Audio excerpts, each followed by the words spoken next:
I'd like to tell you about the strangest secret in the world. Some years ago, the late Nobel Prize-winning Dr. Albert Schweitzer was being interviewed in London, and a reporter asked him, "Doctor, what's wrong with men today?" And the great doctor was silent a moment, and then he said, "Men simply don't think." It's about this that I want to talk with you. We live today in a golden age. This is an era that man has looked forward to, dreamed of, and worked toward for thousands of years. But since it's here, we pretty well take it for granted. We in America are particularly fortunate to live in the richest land that ever existed on the face of the earth, a land of abundant opportunity for everyone. But do you know what happens? Well, let's take 100 men who start even at the age of 25. Do you have any idea what will happen to those men by the time they're 65? These 100 men who all start even at the age of 25 believe they're going to be successful. If you ask any one of these men if he wanted to be a success, he'd tell you he did. And you'd notice that he was eager toward life, that there was a certain sparkle to his eye, an erectness to his carriage, and life seemed like a pretty interesting adventure to him. But by the time they're 65, 1 will be rich. 4 will be financially independent. 5 will still be working. 54 will be broke. Now think a moment. Out of the 100, only 5 make the grade. Now why do so many fail? What has happened to the sparkle that was there when they were 25? What's become of the dreams, the hopes, the plans? And why is there such a large disparity between what these men intended to do and what they actually accomplished? When we say about 5% achieve success, we have to define success. And here's the best definition I've ever been able to find. Success is the progressive realization of a worthy ideal. If a man is working toward a predetermined goal and knows where he's going, that man is a success. If he's not doing that, he's a failure. Success is the progressive realization of a worthy ideal. Rollo May, the distinguished psychiatrist, wrote a wonderful book called Man's Search for Himself. And in this book he says, the opposite of courage in our society is not cowardice. It is conformity. And there you have the trouble today. It's conformity, people acting like everyone else without knowing why, without knowing where they're going. Now think of it. In America right now, there are over 18 million people 65 years of age and older. And most of them are broke. They're dependent on someone else for life's necessities.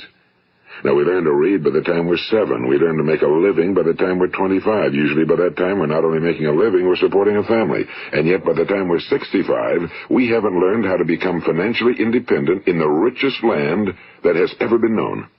Why? We conform. And the trouble is that we're acting like the wrong percentage group, the 95 who don't succeed. Now, why do these people conform? Well, they really don't know. These people believe that their lives are shaped by circumstances, by things that happen to them, by exterior forces. They're outer-directed people. A survey was made one time that covered a lot of men, working men, and these men were asked, "Why do you work? Why do you get up in the morning?" 19 out of 20 had no idea. If you ask them, they'll say, well, everyone goes to work in the morning, and that's the reason they do it, because everyone else is doing it. Now let's get back to our definition of success. Who succeeds? The only person who succeeds is the person who is progressively realizing a worthy ideal. He's the person who says, I'm going to become this, and then begins to work toward that goal.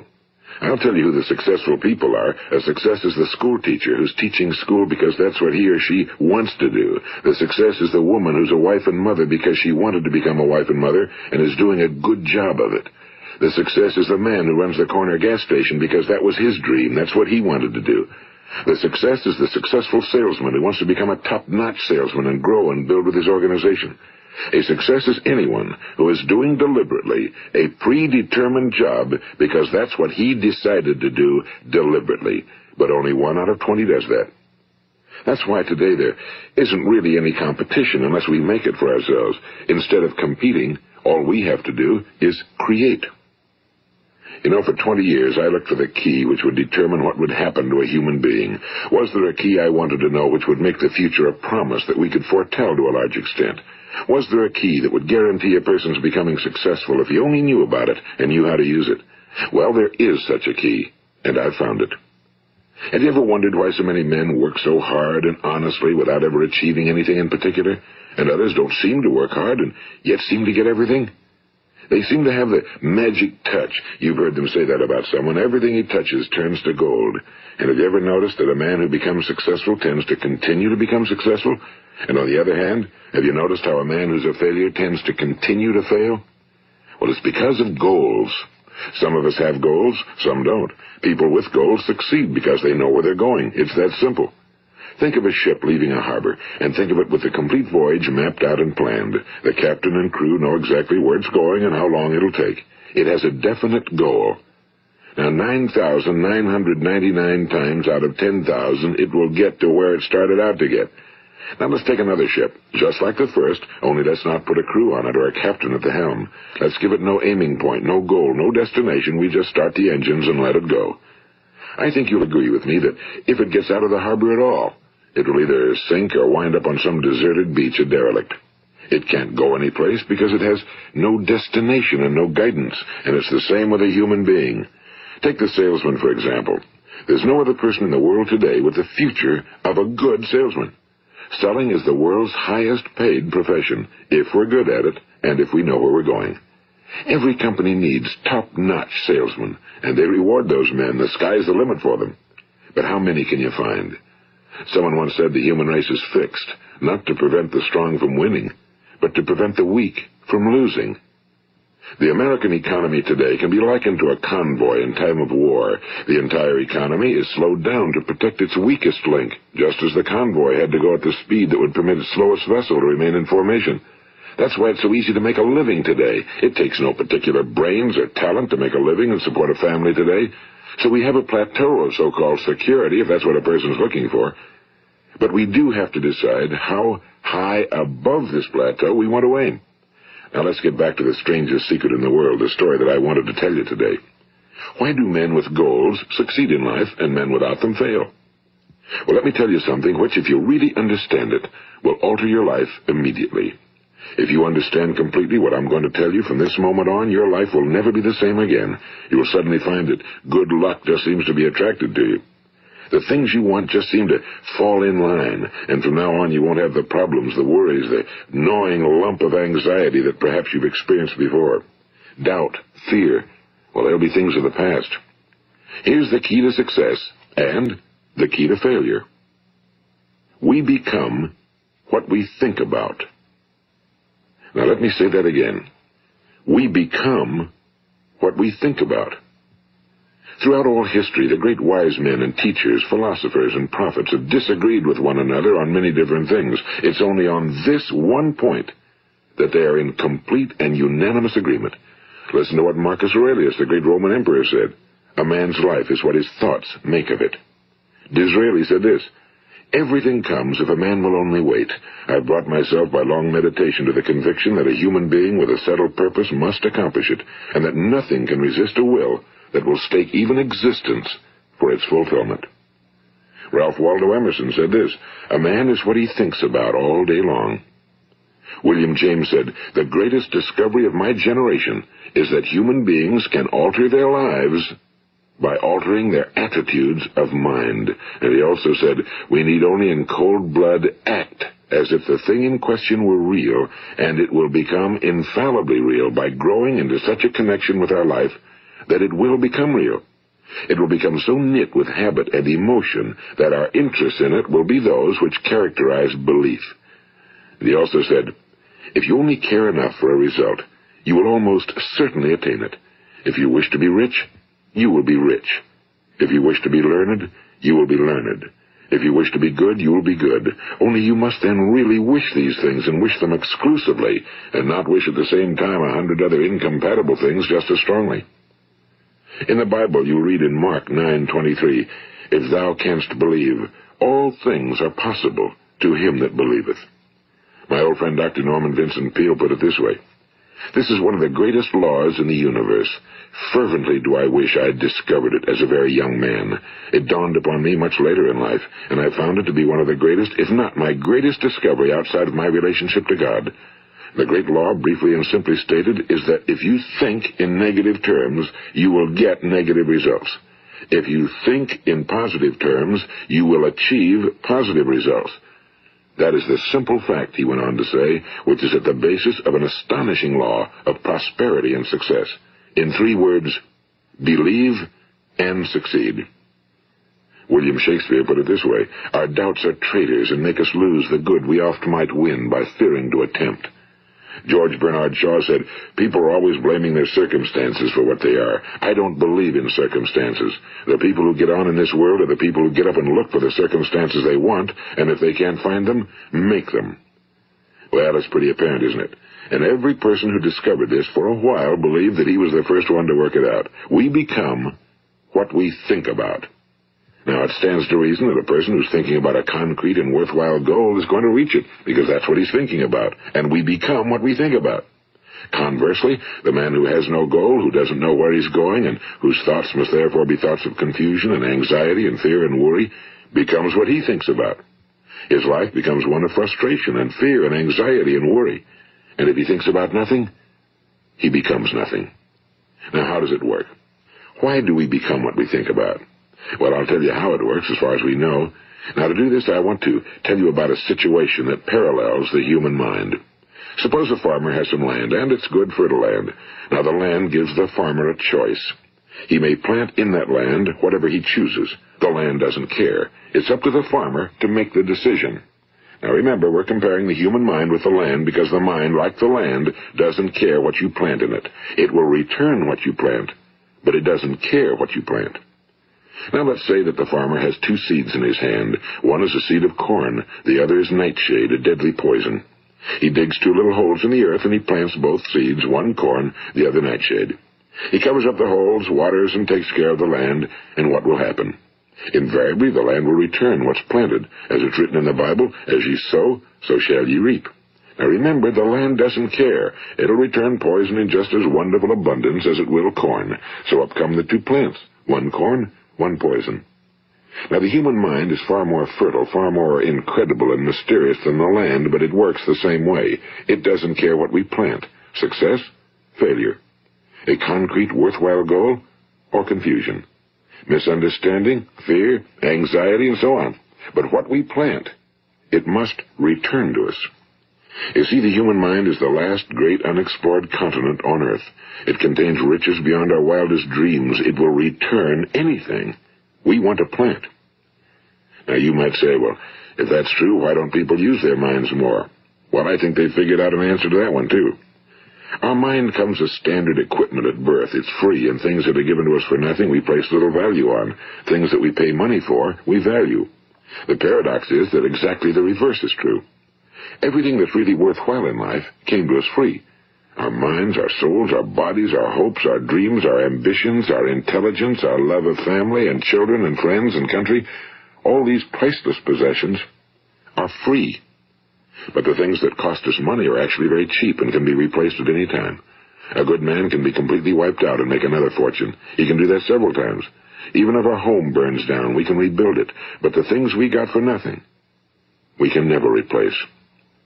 The human mind isn't used because we take it for granted. Familiarity breeds contempt. It can do any kind of job we assign to it, but generally speaking, we use it for little jobs instead of big, important ones. Universities have proved that most of us are operating on about 10% or less of our abilities. So decide now, what is it you want? Plant your goal in your mind. It's the most important decision you ever make in your entire life. What is it you want? Do you want to be an outstanding salesman? A better worker at your particular job? Do you want to go places in your company? In your community? Do you want to get rich? All you've got to do is plant that seed in your mind, care for it, work steadily toward your goal, and it will become a reality. It not only will, there's no way that it cannot.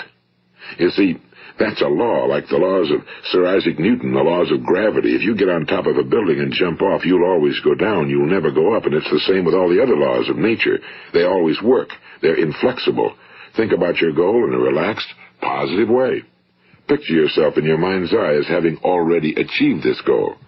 See yourself doing the things you will be doing when you've reached your goal. Ours has been called the phenobarbital age, the age of ulcers and nervous breakdowns and tranquilizers, at a time when medical research has raised us to a new plateau of good health and longevity. Far too many of us worry ourselves into an early grave trying to cope with things in our own little personal ways without learning a few great laws that will take care of everything for us. These things we bring on ourselves through our habitual way of thinking. Every one of us is the sum total of his own thoughts. He is where he is because that's exactly where he really wants to be, whether he'll admit that or not. Each of us must live off the fruit of his thoughts in the future, because what you think today and tomorrow, next month and next year, will mold your life and determine your future. You're guided by your mind. I remember one time I was driving through eastern Arizona, and I saw one of those giant earth-moving machines roaring along the road at about 35 miles an hour with what looked like 30 tons of dirt in it. A tremendous, incredible machine, and there was a little man perched way up on top with the wheel in his hands guiding it. And as I drove along, I was struck by the similarity of that machine to the human mind. Just suppose you're sitting at the controls of such a vast source of energy. Are you going to sit back and fold your arms and let it run itself into a ditch? Or are you going to keep both hands firmly on the wheel and control and direct this power to a specific, worthwhile purpose? It's up to you. You're in the driver's seat. You see, the very law that gives us success is a two-edged sword. We must control our thinking. The same rule that can lead a man to a life of success, wealth, happiness, and all the things he ever dreamed of for himself and his family. That very same law can lead him into the gutter. It's all in how he uses it, for good or for bad. This is the strangest secret in the world. Now, why do I say it's strange, and why do I call it a secret? Actually, it isn't a secret at all. It was first promulgated by some of the earliest wise men, and it appears again and again throughout the Bible, but very few people have learned it, understand it. That's why it's strange, and why for some equally strange reason it virtually remains a secret. I believe that you could go out and walk down the main street of your town and ask one man after another what the secret of success is, and you probably wouldn't run into one man in a month who could tell you. Now, this information is enormously valuable to us if we really understand it and apply it. It's valuable to us not only for our own lives, but the lives of those around us, our families, employees, associates, and friends. Life should be an exciting adventure. It should never be a bore. A man should live fully, be alive. He should be glad to get out of bed in the morning. He should be doing a job he likes to do because he does it well. One time I heard Grove Patterson, the great late editor-in-chief of the Toledo Daily Blade, make a speech, and as he concluded his speech, he said something I've never forgotten. He said, "My years in the newspaper business have convinced me of several things. Among them, that people are basically good, and that we came from someplace, and we're going someplace. So we should make our time here an exciting adventure. The architect of the universe didn't build a stairway leading nowhere." And the greatest teacher of all, the carpenter from the plains of Galilee, gave us the secret time and time again. As ye believe, so shall it be done unto you. I've explained the strangest secret in the world and how it works. Now, on this side, I want to explain how you can prove to yourself the enormous returns possible in your own life by putting this secret to a practical test. I want you to make a test that will last 30 days. It isn't going to be easy, but if you'll give it a good try, it will completely change your life for the better. Now, back in the 17th century, Sir Isaac Newton, the English mathematician and natural philosopher, gave us some natural laws of physics which apply as much to human beings as they do to the movement of bodies in the universe. And one of these laws is that for every action, there is an equal and opposite reaction. Simply stated, as it applies to you and me, it means we can achieve nothing without paying the price. The results of your 30-day experiment will be in direct proportion to the effort you put forth. To be a doctor, you must pay the price of long years of difficult study. To be successful in selling, and remember that each of us succeeds to the extent of his ability to sell. Selling our families on our ideas, selling education in schools, selling our children on the advantages of living the good and honest life, selling our associates and employees on the importance of being exceptional people. To, of course, the profession of selling itself. But to be successful in selling our way to the good life, we must be willing to pay the price. Now, what is that price? Well, it's many things. First, it's understanding emotionally, as well as intellectually, that we literally become what we think about, that we must control our thoughts if we're to control our lives. It's understanding fully that as ye sow, so shall ye reap. Second, it's cutting away all fetters from the mind and permitting it to soar as it was divinely designed to do. It's the realization that your limitations are self-imposed and that the opportunities for you today are enormous beyond belief. It's rising above narrow-minded pettiness and prejudice. And third, it's using all your courage to force yourself to think positively on your own problem, to set a definite and clearly defined goal for yourself, to let your marvelous mind think about your goal from all possible angles, to let your imagination speculate freely upon many different possible solutions, to refuse to believe that there are any circumstances sufficiently strong to defeat you in the accomplishment of your purpose, to act promptly and decisively when your course is clear, and to keep constantly aware of the fact that you are, at this moment, standing in the middle of your own acres of diamonds, as Russell Conwell used to point out.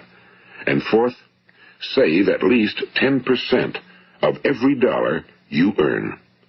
It's also remembering that no matter what your present job, it has enormous possibilities, if you're willing to pay the price. Now let's just go over the important points in the price each of us must pay to achieve the wonderful life that can be ours. It is, of course, worth any price. 1. You will become what you think about. 2. Remember the word imagination and let your mind begin to soar. 3. Courage. Concentrate on your goal every day. 4. Save 10% of what you earn. And 5. Action. Ideas are worthless unless we act on them.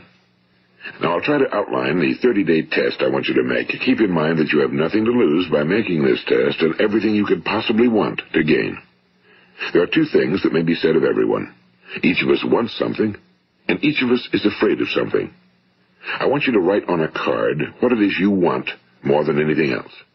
It may be more money. Perhaps you'd like to double your income or make a specific amount of money. It may be a beautiful home. It may be success at your job. It may be a particular position in life. It could be a more harmonious family. Each of us wants something. Now write down on your card specifically what it is you want. Make sure it's a single goal and clearly defined. You needn't show it to anyone, but carry it with you so that you can look at it several times a day. Think about it in a cheerful, relaxed, positive way each morning when you get up, and immediately you have something to work for, something to get out of bed for, something to live for. Look at it every chance you get during the day and just before going to bed at night. And as you look at it, remember that you must become what you think about, and since you're thinking about your goal, you realize that soon it will be yours. In fact, it's yours really the moment you write it down and begin to think about it. Look at the abundance all around you as you go about your daily business. You have as much right to this abundance as any other living creature. It's yours for the asking. Now we come to the difficult part. Difficult because it means the formation of what is probably a brand new habit, and new habits are not easily formed. Once formed, however, it will follow you for the rest of your life. Stop thinking about what it is you fear. Each time a fearful or negative thought comes into your consciousness, replace it with a mental picture of your positive and worthwhile goal. And there will come times when you'll feel like giving up. It's easier for a human being to think negatively than positively. That's why only 5% are successful. You must begin now to place yourself in that group. For 30 days, you must take control of your mind. It will think about only what you permit it to think about. Each day for this 30-day test, do more than you have to do. In addition to maintaining a cheerful, positive outlook, give of yourself more than you've ever done before. Do this knowing that your returns in life must be in direct proportion to what you give. The moment you decide on a goal to work toward, you're immediately a successful person. You are then in that rare and successful category of people who know where they're going. Out of every 100 people, you belong to the top 5. Don't concern yourself too much with how you're going to achieve your goal. Leave that completely to a power greater than yourself. All you have to do is know where you're going. The answers will come to you of their own accord and at the right time. Remember these words from the Sermon on the Mount, and remember them well. Keep them constantly before you this month of your test. Ask, and it shall be given you. Seek, and ye shall find. Knock, and it shall be opened unto you. For every one that asketh receiveth, and he that seeketh findeth, and to him that knocketh it shall be opened. It's as marvelous and as simple as that. In fact, it's so simple that in our seemingly complicated world, it's difficult for an adult to understand that all he needs is a purpose and faith. For 30 days, do your very best. If you're a salesman, go at it as you've never done before, not in a hectic fashion, but with the calm, cheerful assurance that time well spent will give you the abundance in return you deserve and want. If you're a homemaker, devote your 30-day test to completely giving of yourself without thinking about receiving anything in return, and you'll be amazed at the difference it makes in your life. No matter what your job, do it as you've never done it before for 30 days. And if you've kept your goal before you every day, you'll wonder and marvel at this new life you've found. Dorothea Brand, the outstanding editor and writer, discovered it for herself and tells about it in her fine book, Wake Up and Live. Her entire philosophy is reduced to the words, act as though it were impossible to fail. She made her own test with sincerity and faith, and her entire life was changed to one of overwhelming success. Now, you make your test for 30 full days. Don't start your test until you've made up your mind to stick with it. You see, by being persistent, you're demonstrating faith. Persistence is simply another word for faith. If you didn't have faith, you'd never persist. If you should fail during your first 30 days, by that I mean suddenly find yourself overwhelmed by negative thoughts, you've got to start over again from that point and go 30 more days. Gradually, your new habit will form until you find yourself one of that wonderful minority to whom virtually nothing is impossible. And don't forget the card. It's vitally important as you begin this new way of living. On one side of the card, write your goal, whatever it may be. On the other side, write the words we've quoted from the Sermon on the Mount. Ask, and it shall be given you. Seek, and ye shall find. Knock, and it shall be opened unto you. Nothing great was ever accomplished without inspiration. See that during these crucial first 30 days, your own inspiration is kept at a peak. And above all, don't worry. Worry brings fear, and fear is crippling. The only thing that can cause you to worry during your test is trying to do it all yourself. Know that all you have to do is hold your goal before you. Everything else will take care of itself. Remember also to keep calm and cheerful. Don't let petty things annoy you and get you off course. Now, since making this test is difficult, some will say, why should I bother? Well, look at the alternative. No one wants to be a failure. No one really wants to be a mediocre individual. No one wants a life constantly filled with worry and fear and frustration. Therefore, remember that you must reap that which you sow. If you sow negative thoughts, your life will be filled with negative things. If you sow positive thoughts, your life will be cheerful, successful, and positive. Now, gradually, you will have a tendency to forget what you've heard on this recording. Play it often. Keep reminding yourself of what you must do to form this new habit. Gather your whole family around at regular intervals and listen to what's been said here. You know, most men will tell you that they want to make money without understanding the law. The only people who make money work in a mint. The rest of us must earn money. This is what causes those who keep looking for something for nothing or a free ride to fail in life. The only way to earn money is by providing people with services or products which are needed and useful.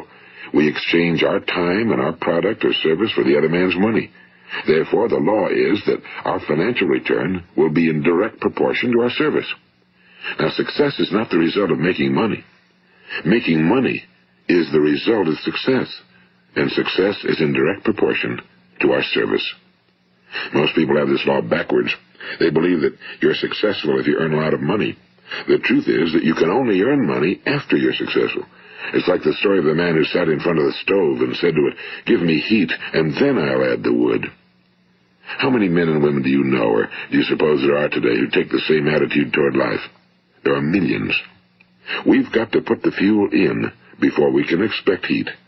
Likewise, we've got to be of service first before we can expect money. Don't concern yourself with the money. Be of service. Build, work, dream, create. Do this, and you'll find there's no limit to the prosperity and abundance that will come to you. Prosperity, you know, is founded upon a law of mutual exchange. Any person who contributes to prosperity must prosper in turn himself.